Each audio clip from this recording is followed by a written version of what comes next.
মেলায় যাচ্ছি, তাই তো রেডি হয়েছি। দেখো কি সুন্দর মা কালী, তাই তো এখানে দাঁড়িয়েও মাকে প্রণাম করলাম। মাকে প্রণাম করে আমরা মেলার উদ্দেশ্যে চললাম। আমাদের এখানে রথের মেলা হচ্ছে প্রায় 1 মাস ধরে। এবার আমরা মেলা প্রাঙ্গণে এসে গেছি। চারিদিকে কত আলো, কত নাগরদোল্লা। আমি নাগরদোল্লায় চড়বো বলছি, মা আমাকে একটাতেও চাপতে দেয়নি।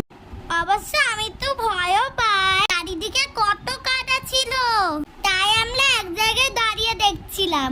এই জলের কাজটা খুব সুন্দর লাগছিল, তাই আমরা এখানে একটু দাঁড়িয়ে চারিদিকটা দেখছিলাম।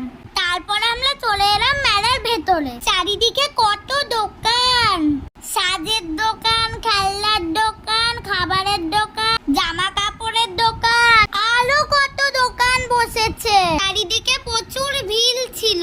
এত কিছু দেখলাম, মামা একটা জিনিসও কিনে দিল না। আমার তো বাড়িতে অনেক খেলনা, তাই আমার মেলায় যেতে খুব ভালো লাগে। তোমরা কে কে আমার মতো মেলায় যেতে পছন্দ করো কমেন্ট করে জানিও। কিন্তু আমরা একটু ভেলপুরিও খেয়েছি।